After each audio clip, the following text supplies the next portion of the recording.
How to add ambient lighting on the doors. This one here is a 2017 Ford Fusion. If you've been watching my videos, you've seen I've added ambient lighting inside the car, on the floor, the center console, and the rear floor wells. Now I'm adding ambient lighting to the actual door panels. I already got my door panel taken apart. If you want to know what the number is, here is the part number. And this is for the passenger front door.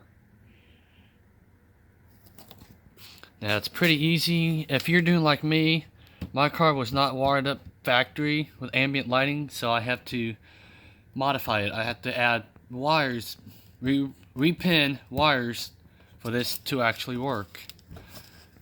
Now if you come lucky and you actually have the wiring already there, good. Because I was going to say, it can be a pain in the butt. You have to add pins into the body control module, make it ground, add a pin into the can line, and one in the body control module for the 12 volt.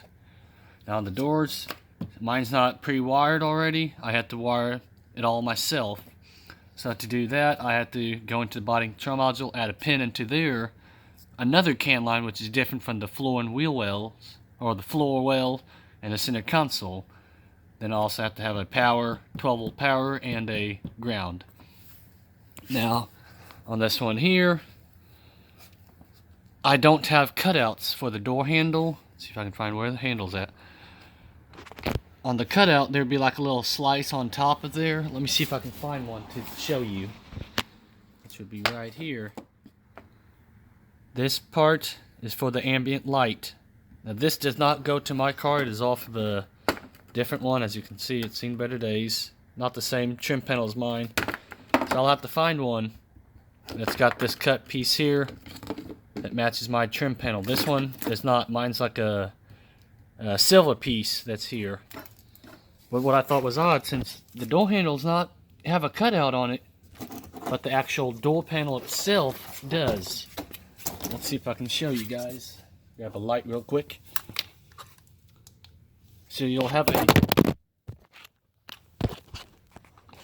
as I drop the phone, you'll have a light or little cutout on top of here. Mine do not have it.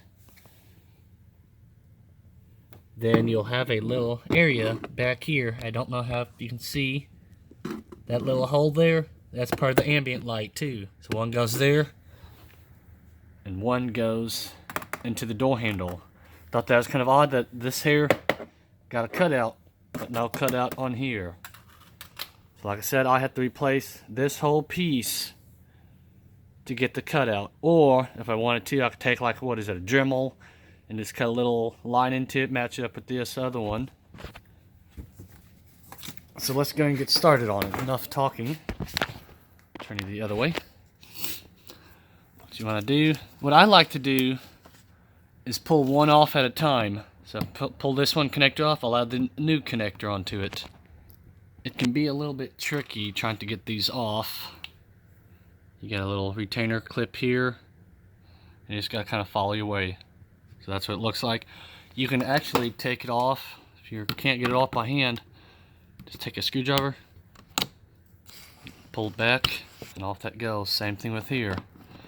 Try to find a good place to pry onto, and just pop it out. So since I got this connector off, I'm going to go ahead and grab the new one and gently push it in. So here's this one here. Just gotta line it up to where the hole's at, or the stud piece is at. Push onto it until it gets in all the way, and just kind of run the wire just along here. Just gonna push it in. You'll feel it get inside of there. Alright, so I got to this part here. I got this part clipped in. Of course the light's going to die on me. So this ambient light piece is actually for the door handle. Mine does have a little cutout right here, where this just kind of pushes into it. You will also need a screw, not a long one, but a smaller one that will fit into this hole.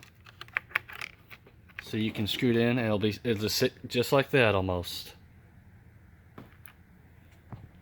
So here's a screw that I'm using. It is a 7mm. It's just one that I have laying around from other projects I've done, and this worked just enough to hold this light in place.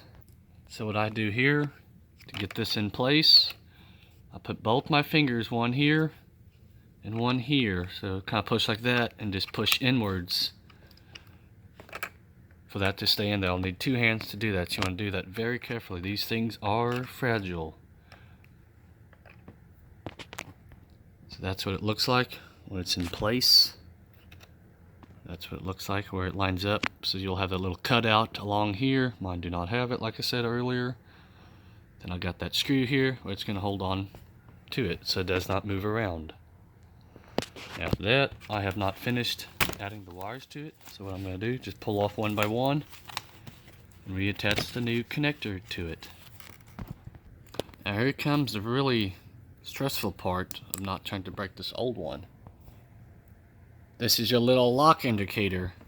So this fella here is what that goes into. You do have a little cutout, a little tab here. What I did, I kind of pushed on mine on one end of it and kind of twist it and pull out very gently onto it. You'll have to try. It's kind of hard to explain it. You have to do it with both hands. See the little tab there? I just kind of pushed that in and was able to get it out without breaking it. I don't know if that looks any better, but you just got those 2 little ears that you want to try to get over. That little tab piece here that you want to get pushed through. So basically it sits just like that. So you want to kind of work your way, see if you can get it to pull out. To install this one, the new one here, all you have to do is make sure you get it lined up into place. Probably need 2 hands for that, and you just push upwards onto it and it will lock itself in place. Now here comes the interesting part, trying to get this LED into place. I don't know if I can get this light to stay where I need it. But basically you just kind of pull this along here and you'll see that little cutout right on my fingertip, and you just have to get this thing where it kind of holds into place. It's hard to do it with one hand. Don't know how well this is gonna go. Trying to look at the actual camera instead of through here.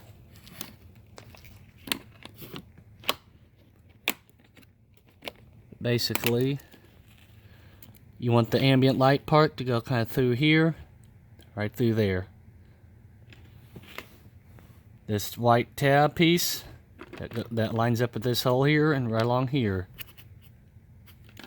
So it will just sit kind of like that. And that's the way it's supposed to go. So I got that all finished up, and that's all you just have to do. This passenger side is already pre-wired for here, so all I need to do is run the wires from the body control module to this passenger door here, because it's already got the wiring through the door harnesses. At least on the passenger side. The driver's side, not so lucky on it, so I'll either have to replace the whole driver's side door wiring harness or just run my own wires from here through the doors to the body control module. But this video here is just to show how to wire up the factory ambient lighting for this door panel. This is basically the same step for the driver's side. You will have a different part number for the driver's side. That's what you want to see, how it goes. Got your little lock indicator, your door handle ambient light, your main connector. Go backwards, back down. You go inside of here, and that's the way it goes. So that's how you wire up the front door panel ambient light. Thanks for watching.